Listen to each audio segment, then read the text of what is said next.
Hey, this video is about censorship and opposition. Uh, Basically, the more awakened you become, or the more aware of your surroundings that you become, the more opposition that you'll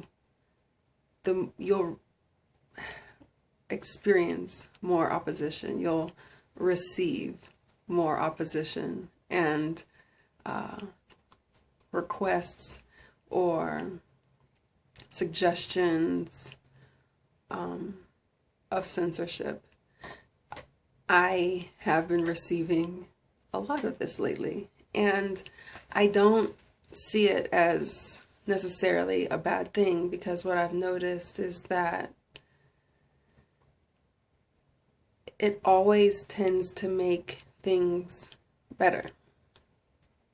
And by that, I mean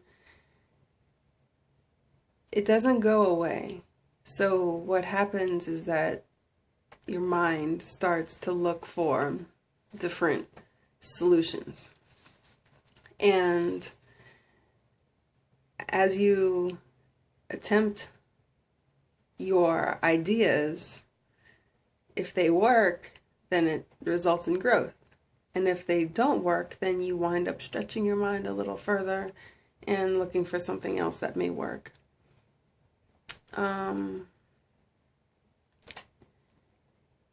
The people who are sometimes the people who are the least aware will be the closest behind. And a little bit about my approach to this is that I started out wanting everyone to know the truth, wanting to talk to people, wanting them to understand me, or at least listen to me. I wanted us to at least have a dialogue together. So if they didn't agree with me, then they could at least see where I'm coming from. But what I've noticed is that no one really cares about listening. The ones that care about having an opinion and judging someone or condemning them, they usually have the least amount of interest in discovering any kind of truths, or at least having any kind of discussion in an attempt to clarify things or to understand things. They usually just have the least amount of interest in those types of things, but then they keep on coming around. And that's a little annoying at first. It was for me. And that was the first leg of my race, is that I would have these mini tantrums like, why don't you just leave me alone? If you really feel this way about me, why don't you just leave me alone? But you keep coming around. And I can't understand why. And then I would be a little frustrated that they were saying things about me that weren't true. And especially like things that were untrue to other people, while they were doing things themselves that I would never even think of doing. And I'm like, I'm not judging you, but it's amazing that you can do these things and still have the opinions that you do. And that would be okay too, but you just won't leave me alone. So I have to like consider you and see you and all these types of, I feel like, low frequency behaviors. It's like I'm being dragged into this. And then I discovered, I'm dragging myself into these things by participating. And that's when I started to realize more things, is that it's when I realized that even participating with them was getting me nowhere. And I think everyone kind of knows those things going into these situations, but when you really try to cut yourself off from any kind of involvement with people whose opinions you don't respect, then it's very freeing. And then it becomes a different kind of practice, almost meditative, because you'll still have like the human reaction of like feeling like, why are you doing this? But then you can kind of practice your own mantras or your own considerations of what's happening right now. Oh, more nonsense. Let me try to get away. And then it becomes like an ongoing practice. And it's very peaceful, because you'll see the nonsense happening. Whenever you see it, you'll immediately, you'll get better at immediately recognizing it and beelining and getting on your way. And anybody who just happens to be around will see how you're behaving speaks way louder than words. When you have silence for somebody who's talking really badly about you right in front of your face, or you choose not to respond to somebody, or you tell them, I really can't go there because, fill in the blank, but ultimately that's nonsense. I can't even have this discussion with you. What I've noticed is that people tend to act as anchors. The ones that are very unawakened, very much asleep, very much involved in trying to paint other people in a negative light. It's like they're voluntarily getting in the way. Human speed bumps. That's what they do.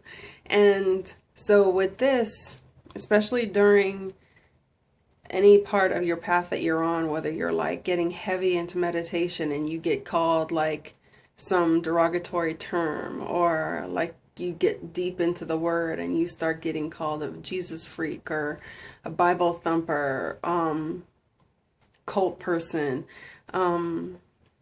if you start changing your diet because you want to awaken your pineal, or if you're getting caught listening to pineal like kind of like beats and things like that, whatever you're doing, and if someone who just doesn't understand, and that's another key point, is that people who don't understand will often mask and deliver their ignorance to you in the package of something that is hurtful.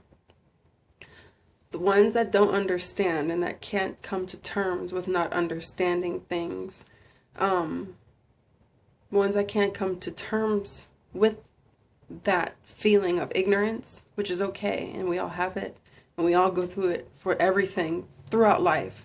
But the ones that don't do such a hot job on acknowledging, I just don't know anything about that, and I don't understand it at all.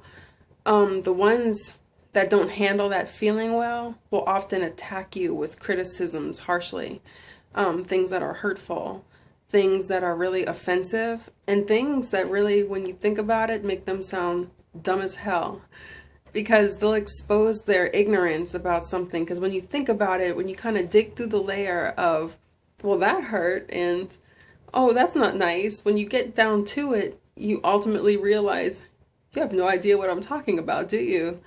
You have no idea what's happening. But the thing is, the ones that have the least to say often bark the loudest. And so these people they'll seem really believable. It's like almost like, I've told people like this before, I think that you should start a cult, because you just sound so believable with your nonsense that you'll have no problem getting followers. Might as well just start a cult. And usually they do have some sort of God complex, like they put themselves on a pedestal so high that they could do no wrong. And all of these things are fine. These types of people, I would just be like, wow, that's interesting. And then I'd get along on my way. But one thing about these people is that usually they just keep on coming back around. And that's the part where you have to have some kind of consideration as to, well, I don't want to feel bad inside. So what am I going to do to kind of prevent myself from feeling bad? Sorry, I'm shaking my hair out because it feels good.